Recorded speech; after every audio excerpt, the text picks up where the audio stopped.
This event is co-sponsored by the Department of Political Science and the School of Public and International Affairs and the North Carolina Center for Voter Education. And with that in mind, I'd like to thank Brent Lorenz over there in the corner, who is instrumental in helping us organize this panel. So thank you, Brent, very much for being an integral part of this today. As you can see to my left here, we have three panelists who are each going to spend a little bit of time talking about the election in this campaign season. Furthest to the left is Rob Christensen, who many of you, I'm sure you probably know, all three of these people on the panel, but many of you will know. You might not recognize Rob's face, but you certainly have read a lot of the stuff that he's written.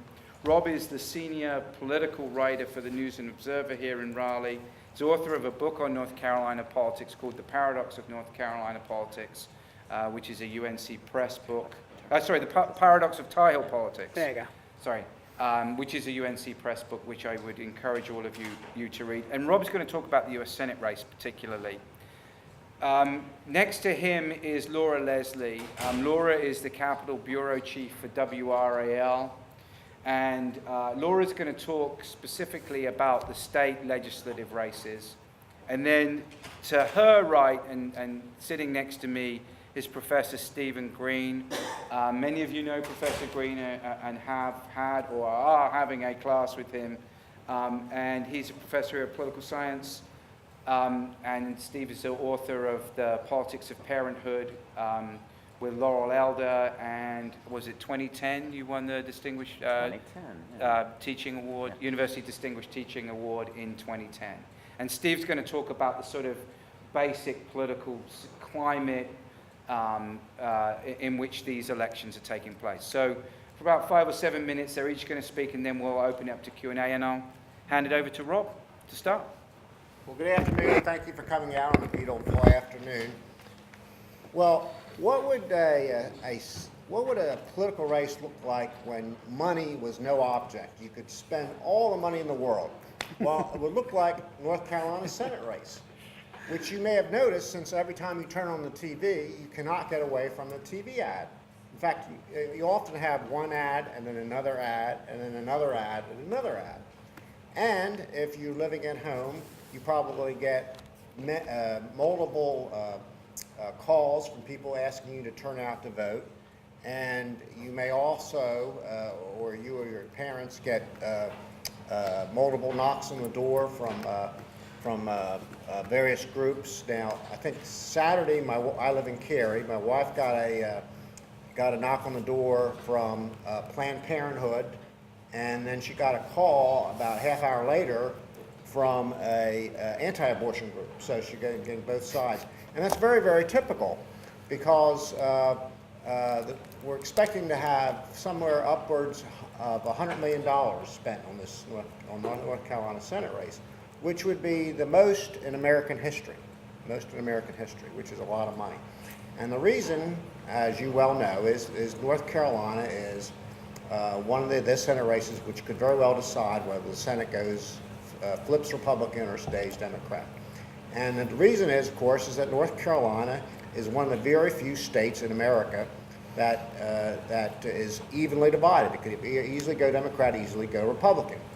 And that's been true in race after race after race, so this is nothing new. Every possible study shows North Carolina just right on the fence post, going either side. Studies of voter attitudes in North Carolina shows North Carolina being Main Street America, very, very right down the middle. One study by Gallup poll, for example, showed last year that North Carolina was the 23rd most conservative state, which puts us right in the middle. And so this is a state that both Democrats think they can win and both Republicans think they can win. And so that's why both sides and every possible political group are spending huge amounts of money. So what's happening in North Carolina? Well, if you look at the race, you can really boil it down to some pretty simple concepts. The Republicans want to nationalize the race. They want to make this race about a referendum on President Obama and the Affordable Care Act, or what Republicans call Obamacare.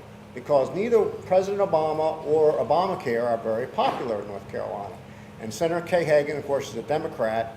She was elected at the same time as President Obama. And so they want to make this race all about, to nationalize the race and make it all about Obama. And the Democrats want to do the exact opposite. They want to make this, they want to localize this race. And they want to make this race all about North Carolina. And the reason they want to do that is the Republican opponent is House Speaker Tom Tillis.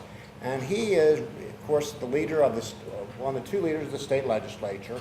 And just as President Obama and Obamacare are unpopular, the Republican legislature, which took a very moderate legislature and moved it sharply to the political right, that is also very unpopular. And so they have made the North Carolina legislature, and in particular certain key issues like teacher pay, the issue, and tied that around Tom Tillis. And so the Republicans have gone after Kay Hagan on Obama and Obamacare. Democrats have gone after Tillis on the legislature and women's issues and teacher pay. So far, the Democrats are winning this argument, which is why on most polls over the last 2 months, Kay Hagan has a small but measurable lead, anywhere 2, 3, or 4 points, something along those lines. Not leading by much, but winning by a small margin. The main reason she's winning so far is that she got out and got on the offensive before Tillis did. In the early summer, she went after and ran a bunch of attack ads going after and helping frame the race as about Tillis and about teacher pay, and the Democrats spent a whole lot of money this summer. The Republicans were late going on the offensive, and they're now spending a lot of money, but already the Democrats were able to frame this debate earlier than the Republicans. And now the Republicans are a little bit late to the game, and they're now only framing the debate. But already a lot of voters have already made up their minds. So the Democrats are trying to change the debate. They're trying to change the debate, which has been about local issues, about teacher pay and education in the legislature. And they're now trying to frame the debate, not only, of course, about Obamacare, but they're now trying to change it and frame it and make it about other issues. So they're trying to find the issue that will defeat Kay Hagan. So they're pushing various buttons. So like one button they pushed is ISIS. So is the country really safe from the terrorists in the Middle East? They say, well, Obama hasn't done a very good job, and Kay Hagan hasn't done a very good job. So they're pushing that button. So in the last couple of weeks, we've seen ads that have pushed that button. Ebola. People are concerned about this scare over Ebola, and they think that they're making the argument that the president and the administration hasn't done a very good job, and therefore, because Kay Hagan is an ally of the president, that she hasn't done a very good job. So they're using that kind of issue to kind of sense that things are not working very well. And then now they're trying to suggest that Kay Hagan may have misused her office in some ways in terms of using some stimulus money. So they're pushing various buttons to see what will work. There's some evidence that the race is tightening up. So there have been some polls that have shown that Hagan lead may in the last couple of weeks be a little bit smaller. But right now it's very, very hard to move these numbers because people have tuned out to a large degree of all these ads. So no matter how much is spent right now, people have sort of tuned out of all these ads. How many ads do you really want to watch? Have you seen people see these ads, and they've already seen hundreds of these ads already, and people are already tuning them out. Plus, people's viewership has changed. So people are watching TV on their computers. They're watching them. They're not watching regular commercial TV. They're watching Netflix, or they're watching ads that are watching recordings of programs, so they're zipping through the commercials, so they're not watching the commercials. So we don't know how effective all this $100 million of TV ads really are right now. And then the various people are throwing tens of millions of dollars, keep throwing more money into the race. They don't know how effective it is either, but they're afraid to stop, because if one side stops, they're afraid the other people will be spending money. So it's like kind of nuclear weapons, where everyone's afraid to disarm because the other people will have weapons. They're afraid to stop spending the money right now. So they're continuing to spend money. The other thing to watch here in the final weeks is in midterm elections, turnout is really down from presidential elections. People just simply do not get as excited about midterm elections as they do in presidential elections. So therefore, turnout is critical. And so there's a massive voter turnout effort, operations going on by both political sides, and that's critical. So no matter what the polls say, if one side does a much better job of getting their voters out to the polls, then that's critical.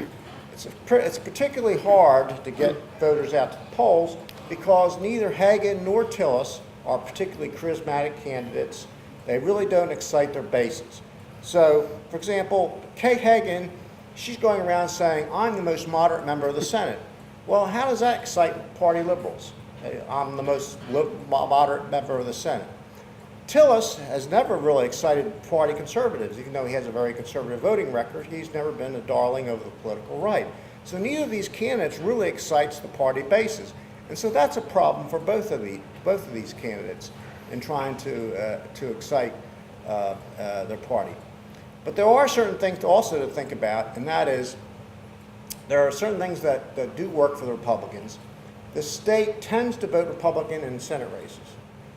There hasn't been a Democrat reelected to the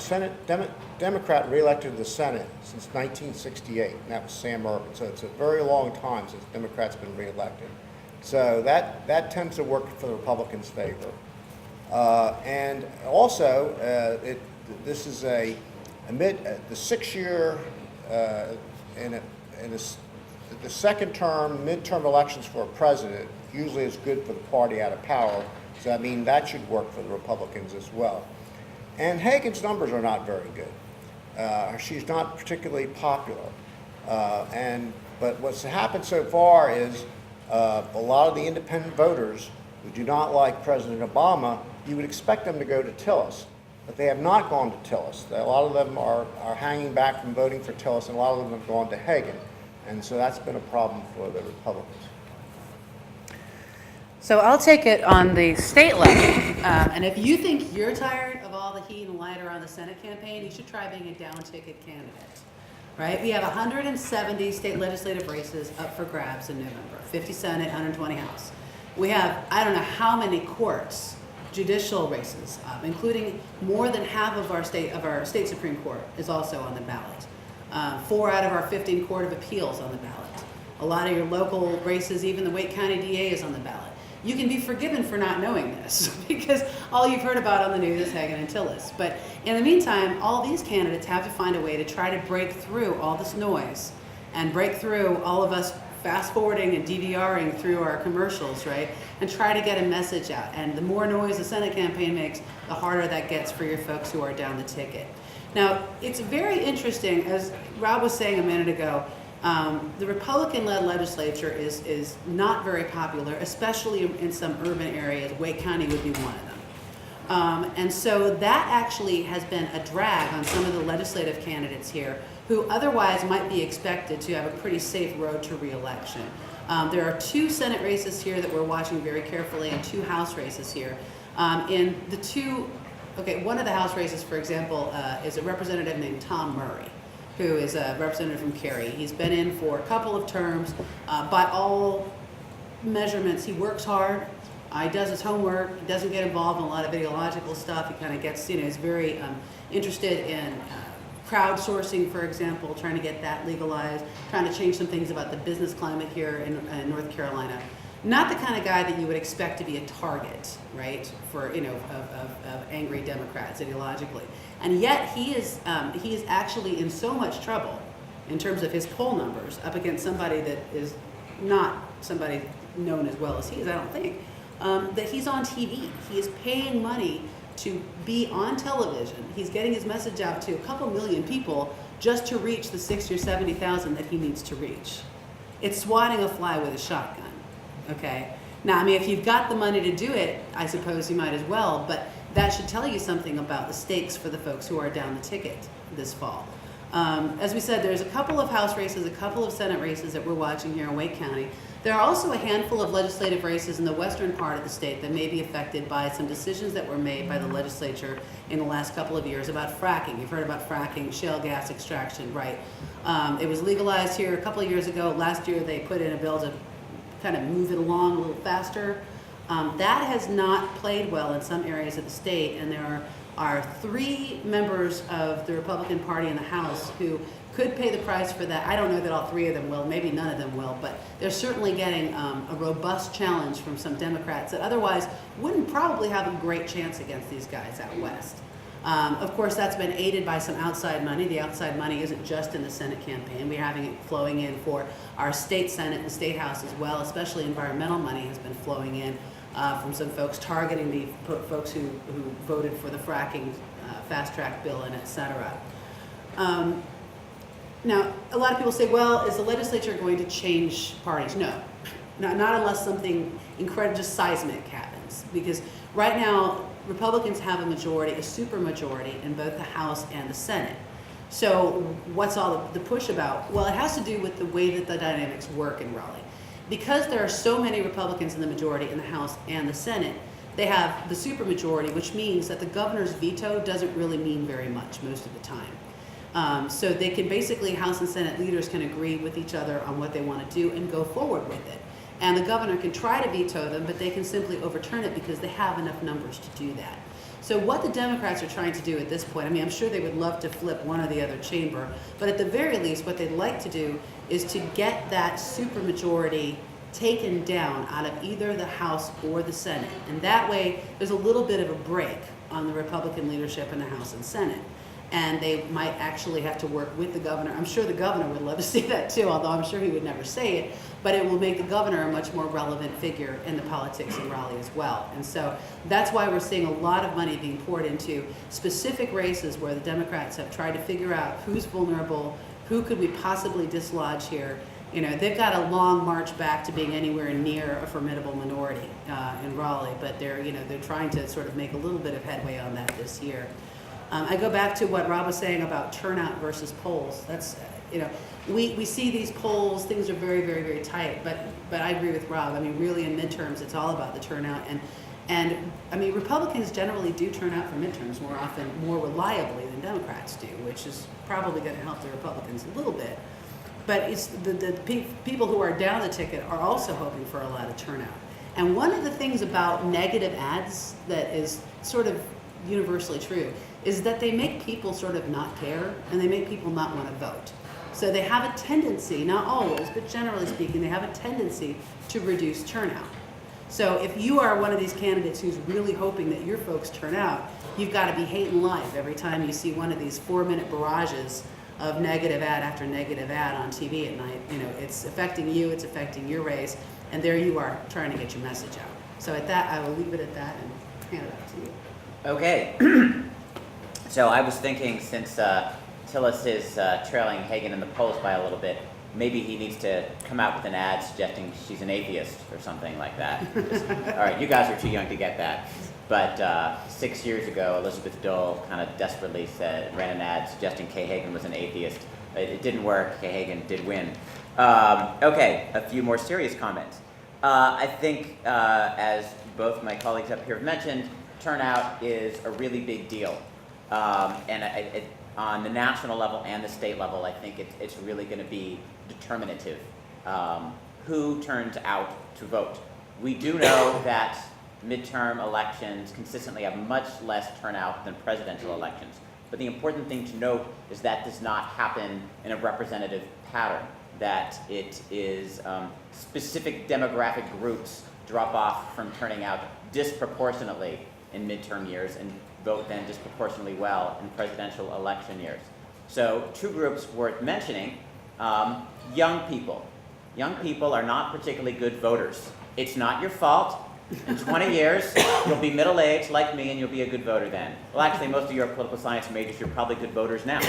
But, again, historically, young people don't vote particularly well. And what people don't necessarily realize is that right now we have this close connection between young voters and the Democratic Party. But that's actually a pretty recent phenomenon, this big advantage with Democrats among young voters. So that's great in presidential election years when all those young voters are coming to the polls, but then in a midterm year, when they're like, I'm a young voter, I don't really care that much, and they stay home, it can be devastating as it was in 2010. I might be off by a point or two here, but in 2008, for example, I believe 19% of the electorate was young people. 2010, a Republican wave, a Tea Party wave, if you will, the young people went down to 10% of the electorate. And we also know right now, again, at historical levels, old people, especially old white people, really like the Republican Party. And so who are the most reliable voters? Old white people. So they are the ones showing up at midterm elections. And again, in 2010, I believe older Americans comprised a full quarter of the electorate, despite being a significantly smaller portion of the actual population. So kind of the question for me going into this election is just how much does the demographic composition of the electorate, both in terms of age and in terms of the whiteness, because again, Republicans do much better among white voters, Democrats among non-white voters, how much does that composition of the electorate look like 2010 versus 2012? Now, 2012 is a presidential election year. We know it's not going to be that good for Democrats. But how close to being as bad for them as 2010 is it? You know, are young voters only 10% of the electorate? Or maybe did they hold on to like 12, 13%, et cetera? So that's going to be a really big factor. It's also interesting that we have seen, I love the way Rob characterized this as what would happen if you gave an election and there were no limits on spending whatsoever, which is essentially what we're seeing. And ironically, it may not matter at all in the sense that all the latest statistical models suggest the Republicans have roughly a 2/3, maybe even more, better chance of taking control of the Senate while giving Hagan the seat in North Carolina. And so, not to say that that money didn't matter, but it's, wow, that's a lot of money. Then again, it's less money than is spent on candy corn on Halloween. I just made that up, but it might be true. It sounds right. But you know, again, I have to just throw out a couple of thoughts I wanted to share on the Senate race here as well, because again, the fact that you're about to give the Senate to the Republicans in all these models without North Carolina is really interesting and does suggest that Kay Hagan is either outperforming or Tom Tillis is underperforming, where we would expect compared to other Senate races around the country. My contention is that you know, the Republicans made a mistake in nominating somebody from the state legislature, which is broadly unpopular. And if they had managed to nominate, not that anybody ran, but say a member of Congress, good old Patrick McHenry. What's wrong with Patrick McHenry? He would be in the lead in the polls right now. Because again, what is holding Tillis down is being so closely connected to the legislature. My last comment, what do I want to say? This whole Ebola ISIS thing, it just kills me. People are so stupid. I'm sorry. But you know, how much this works politically remains to be seen. But I think it does play into, shall we say, this undercurrent of fear. I was just telling somebody a few minutes ago before this that to some degree I give politicians a lot of credit, and you don't get to be a nominee for Senate or run these campaigns if you don't know what you're doing. And I don't think they'd be running all these ads saying, Ebola, ISIS, they're going to get you, if that didn't work. And, you know, again, hey, they shut down elementary schools because somebody in row 1 was on the same plane as somebody in row 120 who was not symptomatic of Ebola. You know, I think that, probably not to a large degree, but I think this, shall we say, general climate of fear is probably helping Republicans right now. So I'll end with that. Okay, good. Thank you, all three of you, very much. This is the part of the program where you all get involved.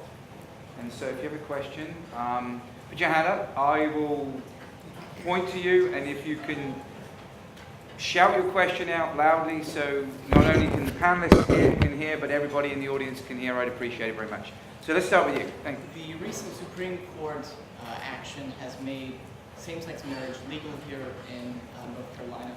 Tom Tillis came out against it or for supporting the ban. what do you think that's going to do to his polling? And this is open to any and everybody. So free, whoever wants to jump in. I'll just say, he did come out and say he was going to defend it. Remember what Rob said, he's had some problems exciting his base, right, the social conservatives. And this is perhaps a possible way to get some of them motivated, right? If you get some sermons in some church pulpits, you get some people to vote who might not otherwise bother to go vote, that's got to help him a little bit, right? Whether or not it actually affects his polling numbers, though, I don't know, because I don't know what the other side of it is. But I don't know how many people are going to say, yay, they legalized gay marriage, I'm going to go vote for Kay Hagan, right? There's not really a cause-effect thing there. And so I can't help but think this is probably going to benefit the Republicans. Yeah, I would agree. I think it has a small positive effect for Republicans in that, not that it makes the social conservatives like Tillis any better, it just makes them mad. And I think anger is an important motivating factor in turnout.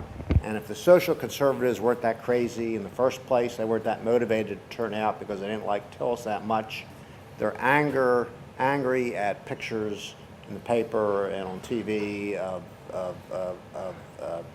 gay people kissing and getting married, that sort of thing, and that just says, well, I'm going to go out and express my viewpoint. So I don't think it has a huge effect.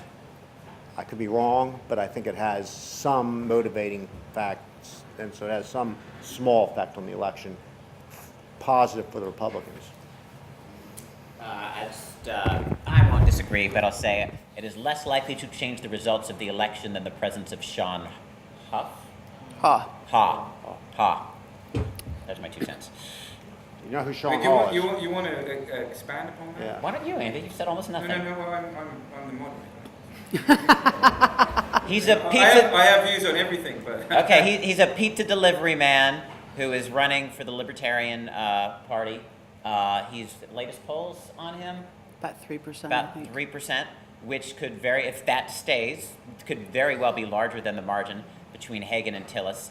The one thing I like to point out about this is he fits so well with what I teach my political parties class, is that third parties do well when there's major party dissatisfaction, when people are not happy with the candidates the major party gives them. And that's, I think, what you're seeing. Democrats do not love Kay Hagan, Republicans do not love Tom Tillis, and so you're seeing that there's this space here, even at 3%, but somebody's still polling even higher. It's not a lot, but I'd be surprised if either Hagan or Tillis were to win this race by more than 3%. The national media loves this story, especially when the thinking was that Kay Hagan, this North Carolina Senate race, might determine who controls the Senate, because they love the story of the fact that, gee, this Raleigh pizza delivery guy could determine who controls the United States Senate. That was a great story, although probably not true. Well, it's not unusual for people when they're being polled, right?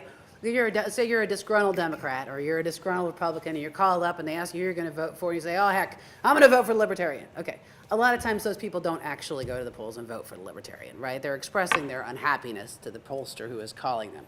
But even so, North Carolina, for one thing, North Carolina makes it very difficult for third-party candidates to even get on the ticket in the first place.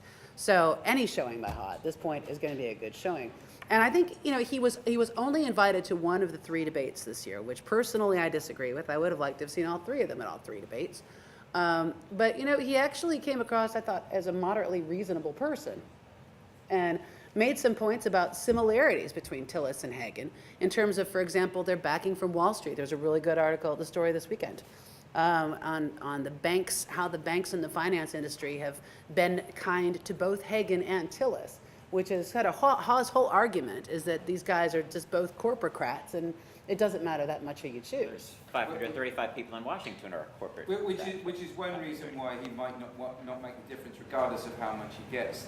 Compared to, normally you think Libertarians pull disproportionately from Republicans, but in Ha's case I think he's going to pull almost equally from both. And so regardless of how many votes he gets, you break a strong argument, it probably isn't going to make a difference. Think about how many Democrats who are pro-pot that'll pull from. Right. And anti-war, Right. That's a very strong part of this message. Did you have a question? Yeah. Yeah. Is there a website where I can find my state representative and what their issues are? Yes. Okay, I'm sorry. I am on the North Carolina Advisory Board for Vote Smart, and they're awesome. Vote-smart.org. And they now have, they have this awesome thing called the Political Galaxy. And like, so you go there and it's like the galaxy and there's cool space stuff and everything. And then you can find out like everything about everybody, including state legislators. So, yes. And all candidates? Is it just Well, it's harder for candidates. They do something called the political courage test, I think they call it, which is basically answer questions saying what your positions are on major issues. And sadly, that is a political courage test because most people lack the courage to do even that. But for those who have done that political courage test, which is still a lot of candidates, they have all that information. I feel it incumbent upon me to also mention that we have a voter guide too Sorry. at WRAL. But we also did the questions. Some people do answer, some people don't. We do go after them and try to hound them into answering if they don't. There's also Center for Voter Education has materials Oh, yeah, we should available have on their mentioned website. Our sponsor, our co-sponsor. There's also, the State Board of Elections puts out a judicial guide as well, I think, don't they? Or did they stop doing that this year? They do still. And that's where you really need the help. Because judicial candidates in North Carolina are nonpartisan. I mean, they all have partisan affiliations, but they're not allowed to talk about it. But the parties can talk about it a lot, and they tend to, they endorse some of them, and they don't endorse others. And so, you know, people, especially, you know, judicial candidates in North Carolina really get, a lot of people don't even vote. They'll vote for the rest of the ticket. They get to the judicial ones, they just throw up their hands and leave because they don't know who to vote for. And so that's one thing. If you don't look at a voter guide for anything else, please do, before you go in, go have a look at the judicial candidates. I know there's a lot of them. There's 19 of them running for the same Court of Appeals seat, okay? There's a lot of them, so just do your homework. Do a little bit of homework, and don't be one of those drop-off people that leaves the judiciary up for grabs. Or to be fair, somebody who teaches political parties might actually recommend you just go to, if you're in Wake County or whatever county, Wake County Democratic Party or Republican Party, because even though they are nonpartisan elections, they all endorse judges. So, you know, at least still that's, if you, hey, you know, you're a solid Democrat or solid Republican, find those judges that your party supports is certainly better than not voting. But in this case, you can't even do that with the Democrats because they split their endorsement. The state Democratic Party endorsed a man named John Arrowwood, who was a former, he was appointed before as a judge and then lost his position. The African American caucus of the state Democratic Party has backed Keisha Lovelace, who is an African American woman. They are upset because they feel like the party should have backed a woman of color because there are so few of them on the Court of Appeals. So sometimes even your party cannot get you to where you want to be.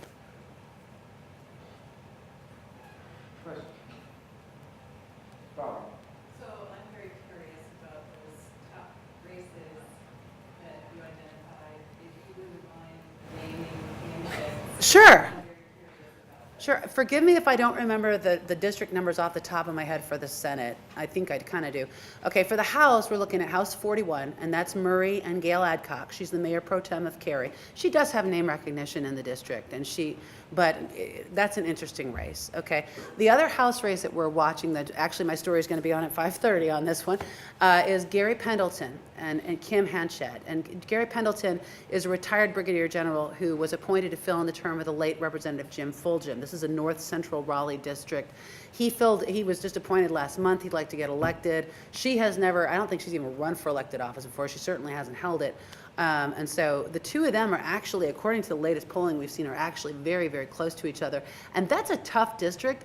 It's marginally leans Republican, but not a lot. And so that's a really tight race that we're watching. Another race that we're watching is the race between Alexander and Bradshaw. And that is the Neil Hunt seat that Representative Jim Fulgham was going to run for that Senate seat, and then he passed away. So we have Tom Bradshaw, who was former mayor of Raleigh, former, my gosh, what all was he? Secretary. Yeah, transportation secretary. He's been, public servant for a long time. And then Johnny Mack Alexander, whose family is, a big philanthropic family here in this area. So the two of these guys are actually friends with each other and have been for decades, but you'd never know it from the TV ads. And then the last Senate campaign we're watching is Chad Barefoot versus Sarah Crawford. Chad Barefoot is a fairly new legislator, was brought in 2012 with a huge infusion of party money, actually, I should add. And he is kind of fighting for his life against Sarah Crawford, who is the wife of somebody who is an advocate, a lobbyist for an environmental group. Also, they're also slinging all kinds of mud at each other over that race as well. So And Sarah Crawford is NC State Political Science class of 2003. he had to point that out. I'd like to point that out. Home team, no. And then you were watching some races in the West. Yeah, Tim Moffitt, who's a member of the House leadership, is up against Brian Turner, and the polls make it look like Moffitt's going to have a really difficult run on that. Also watching Nathan Ramsey's race and Michelle Presnell's race, both of whom, Nathan Ramsey is kind of a newbie too, as is Michelle Presnell. She's actually the wife of Keith Presnell, who used to hold that seat and got kicked out of it, and then she took the seat back. And also, if you have been in my office, which some of you have, the framed diplomas were framed by Michelle Presnell. Really? Yes. Yes, she's a great framer. You're kidding. I'm dead serious. Serendipity Frames in Burnsville, North Carolina. She's fabulous at framing. Small world. Yeah. You had a question at the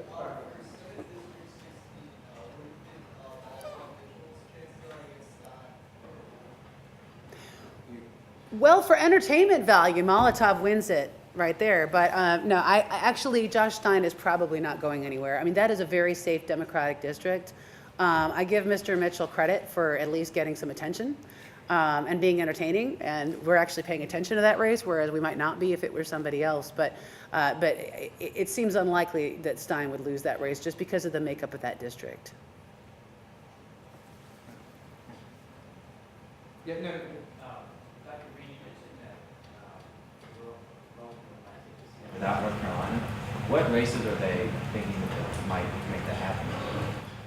so the question was, Republicans trying to take the Senate without North Carolina, which races will, right, in which states will they take those seats Well, necessarily? I was going to say, if you had told me, I don't know, 6 months ago, 3 months ago, that the Republicans would take Colorado and Iowa, which they're now in the lead in the polls, and not take North Carolina, I would have said that's very surprising, because those have definitely been stronger Democratic states than North Carolina. But that's exactly what's happening, is they're leading in those states.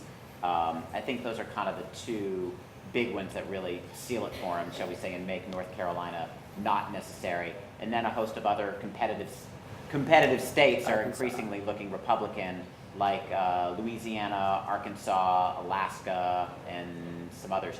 If you are interested in the overall look at the Senate, I'm a big fan of the Upshot at the New York Times, because not only do they have their own Senate prediction model, they kindly show you in great graphical form the Senate prediction models from everybody who does Senate prediction models. And so right now there seems to be a consensus somewhere in the neighborhood of 2/3 chance or higher for the Republicans. Chris? What's going to be the teaching point for this race? I know in class we talked about incumbency advantage, campaign finances, but North Carolina is so unique in this race. So years now, when we look back to study this race, what are we looking to? And if it's turnout, what is it that makes turnout so important that, if you said turnout was important in 2012, you said turnout was going to be important in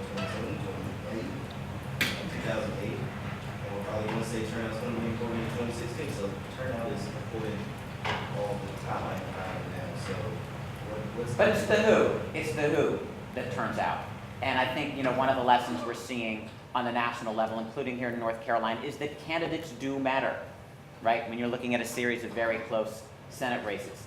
Again, in 2010, as well as the Republicans did nationally, they blew it in several Senate races by launching, nominating Tea Party nominees who were extremely far right, whereas a much more normal, honestly, Republican would have won those races. And this year you see in Colorado, the Tea Party made a mistake in 2010. They've got a strong candidate in Colorado. They've got a strong candidate in Iowa. So you see that in very close races helping the Republicans. And I would argue that in North Carolina, Tom Tillis and his close connections with the legislature are hurting the Republicans. So, yes, big national forces matter and turnout matters and all these things. But when you're looking at races which are somewhere around 50-50, absolutely who those people are is important. If Hagan goes on to win this race, and that's not a settled matter, because I think Tillis could still pull this out, but if Hagan wins this race, which is what the polling suggests, then I think there are a couple points that could be made. One is the dangers of political overreach. So if one of the problems that the Democrats had was that Obama overreached with some of his programs that caused the Tea Party reaction, then one of the dangers and lessons here is the Republicans here in Raleigh overreached and caused a Democratic reaction, which is coming back and rebounded against them.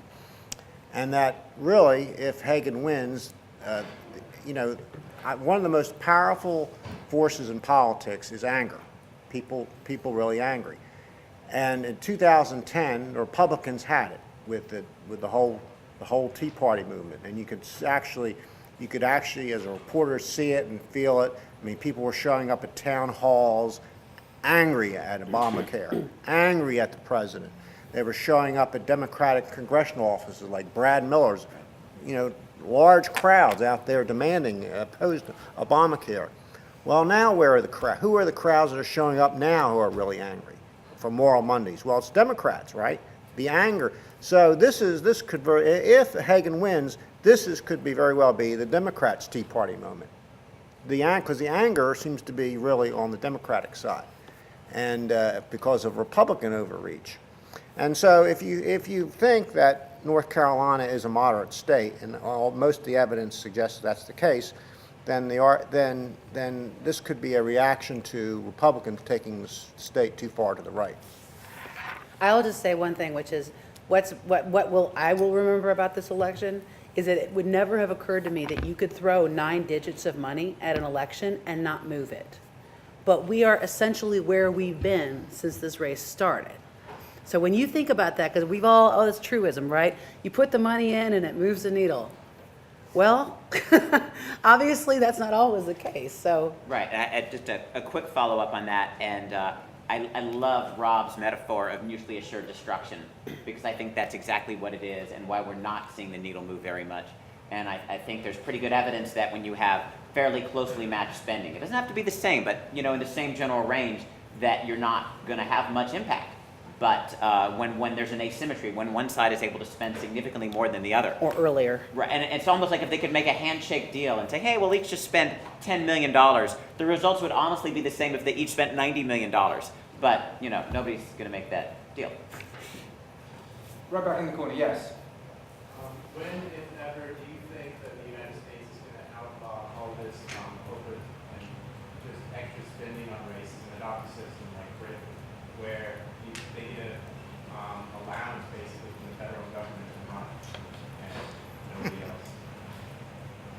So the question is the campaign finance law question. Basically, I guess I couldn't hear all of it, but when might we see any further regulation of campaign finance, basically?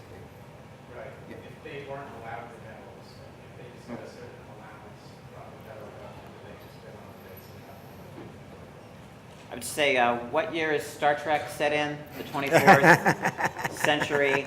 I'm pretty pessimistic and skeptical on that, because the people who put in big money get people elected and therefore have a lot of influence in the way things are.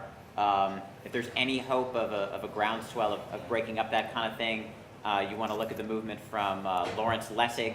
So for those of you who are fed up with the way things are, and honestly everybody in America should be, and it's a shame we're not, but Google Lawrence Lessig or Mayday PAC and learn and get educated and at least fight the good fight until the Starship Enterprise is ready. That'd be my take. Yeah, I mean, you'd have to have a sea change on the U.S. Supreme Court in terms of how they interpret free speech, essentially. You'd have to have a complete ideological makeover of the Supreme Court, or not a complete makeover, but a makeover of the majority of the Supreme Court, and how they view money and the whole free speech issue before that could happen. You also have to have a serious commitment from policymakers as well. In 2008, you had a Republican presidential candidate who was strongly supportive of campaign finance reform as anybody you could think of, going up against a newbie Democrat who said, I agree with him. This is John McCain, of course. We should have campaign finance reform. And of course, Barack Obama becomes the first presidential candidate in US history to back out of the public financing in presidential general elections. And so that's just a way of saying that there are clearly interests on both sides of the aisle that you know, have, or people on both sides of the aisle that have absolutely no interest in pursuing campaign finance. That's the trouble. It's incumbency. It's not really a Democratic or Republican thing. It's if you got there, you're going to like the system that got you there, you know. And if you've got money that's being spent on your behalf, are you really going to say, no, I don't want that money anymore? I want to go out and raise my own money. I want to run my own negative ads. Yeah, and actually I do. I don't know that all of them necessarily like it. I don't know how hard, I'll throw in it, because I'm friends with Sarah Crawford, who again graduated here 11 years ago, and talked to her a lot about her campaign. And it's somebody who, shall we say, I don't know, cares about democracy. It is so depressing and so sad how much of what Sarah has to do is just spend all day long asking people for money. It's depressing. Actually, members of Congress are recommended to spend 4 hours a day just bringing in money, not learning about legislation, not talking to their constituents, just simply on the phone, talking to legislators, lobbyists, whoever, taking in money. And that is a horrible way for democracy to work. And again, you know, the status quo may benefit them, but I imagine there's got to be a good number of them who would not like to spend half their lives begging for money. Sure. Yeah.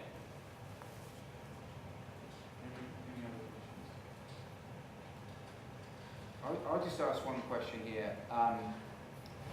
You guys have mentioned the distinct possibility that Kay Hagan wins the Senate race here, but the Republicans take control of the US Senate, which is, I think Rob and Steve said, was highly implausible, we thought, a couple of months ago. Laura also mentioned that the Democrats are sort of, in state legislative races, grabbing anything they can and trying to interpret it as some kind of moral victory. And you mentioned this sort of getting the veto-proof majority in either body. Presumably it would be more likely in the Senate. And you would think, yeah. It seems to me, however, that the best hope that Democrats have is the former. And this is Democrats in the state legislature, in being able to try to temper what Republican majorities are doing. Because if you can say that, you know, it's a Republican year nationally, Republicans have taken control of the US Senate, Kay Hagan clearly is for the taking, and yet she couldn't be taken down. It seems to me as though the right interpretation of that, as Rob says, is that it's the public's disapproval of the General Assembly. Seems to me as though that's the sort of best case scenario if you're a Democrat in seeing 2015, 2016 in the General Assembly not being a reprisal of 2013, 14. That would, Well, the best case for Democrats is Hagan wins, which could send a message to Republicans that they've already reached the high watermark of what Tillis calls the conservative revolution. And they pick up a few seats, so whether they make it it's still veto-proof or not, I don't know.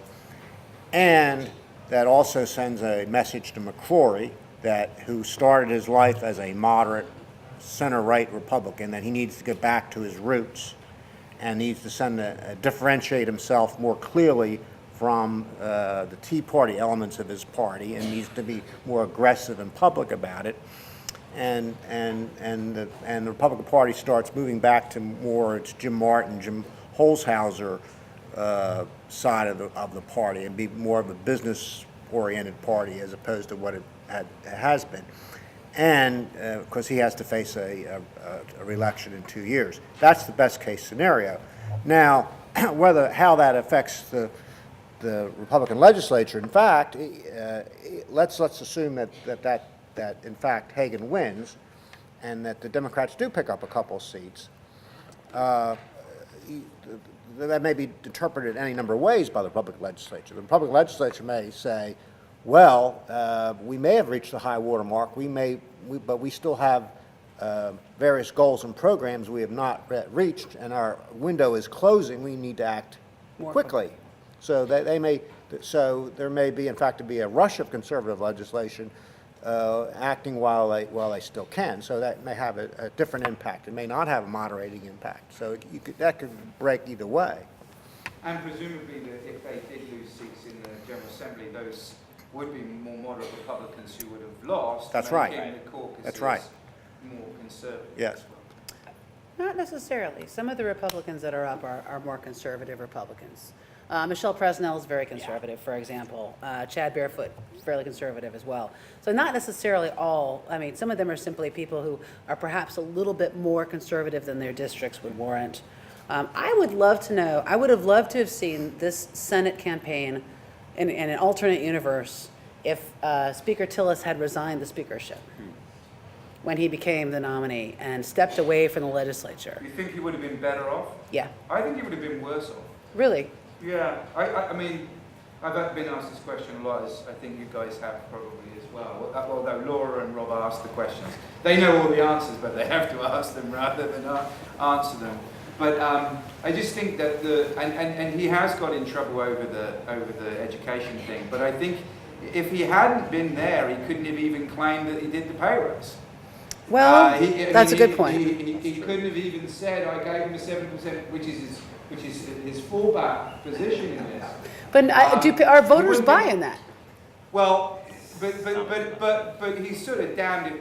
The thing about Tillis on education is he's not going to win either way, right? I mean, I suspect even if they got a 12% pay raise, which was on the cards for a while in the Senate bill, that Democrats would still have run on the issue and still have said Republicans are terrible on education.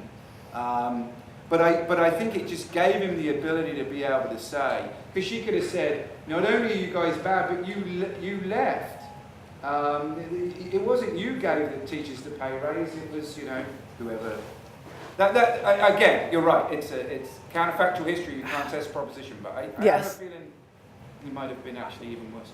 I want to go to another alternate universe for a second, and that is the alternate universe where the state is not gerrymandered, right? Because that's something we've all just taken for granted and talked around. But, it's a very important background that when Republicans took control of the state, they were able to redraw all the congressional districts and all their own state legislative districts. So it's kind of amazing as we sit here and listen to Rob talk about this very real backlash against the Republicans in this state, and that it all comes down to a few races where they're being challenged. How is it that a party could overreach so much, be unpopular, and yet really there's only a few seats, all they have to worry about is maybe losing their supermajority? Well, the way that happens is when that party draws legislative districts very much in their own interest. And so, virtually every seat they have, except for a few, like poor Chad Barefoot and Tom Murray, and, is a safe seat where there's just simply enough more Republicans in those districts that almost no matter what.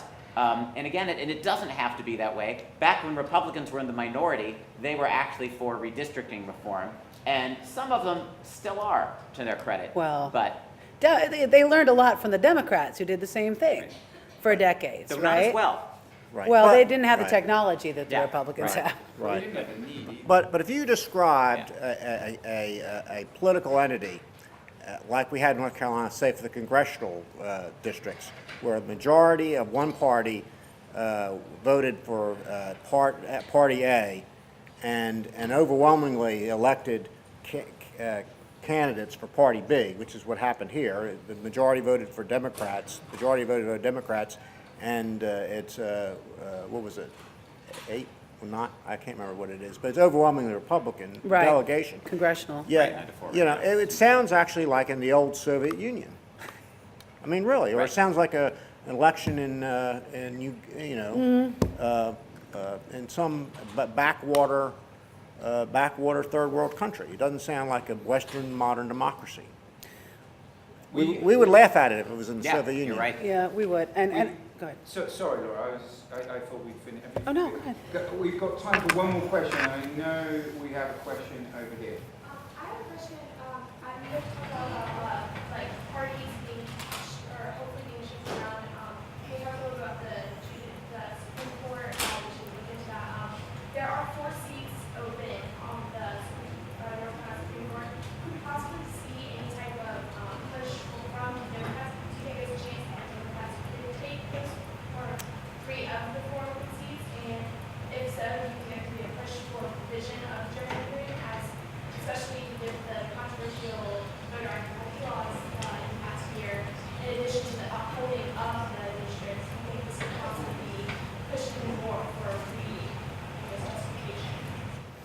I would be very surprised if we saw the court flip parties. I mean, really, you know, and a part of that is the candidates too. I mean, a lot of the candidates, I mean, believe it or not, some people really do vote for judges based on the judges' abilities to do their jobs. And there are some very, very qualified candidates with good records who are running on the Republican side of things, and who don't seem to face too much serious opposition. I think, you know, as for redistricting and what you're talking about, you know, changes like that, you know, that's something that, I mean, just my opinion, but that's something that is going to have to come from legislators and from public pressure, because no incumbent is going to give up the power to keep his party in power, whether it's a Democrat or a Republican, without some kind of real serious groundswell of public pressure to do that. And as you pointed out, some Republicans who are now in the majority were in favor of redistricting reform, and some Democrats were in favor of it, and of course now they're all in favor of it because they're out of power. But you know, I think we can't probably look to the courts to make that decision, you know, because we have had the Supreme Court. We've been in the Supreme Court with our maps more than any other state, I think, haven't we? North Carolina. I don't know. We've been in a lot. We've got to be in the top 5. We go to the U.S. Supreme Court all the time over it, and then I guess what I'm saying is that the courts were going to be able to fix this mess, they probably would have by now. So. Okay, well, we've just about reached 5:30. I don't know if there's one, I thought that question was going to take a little bit longer. If there's one more, we can entertain one more. Anybody have any other questions? Okay, well, let's collectively thank our 3 panelists. Thank you also to the North Carolina Center of Education and Brent for co-sponsoring. And their great voter guide. Yay!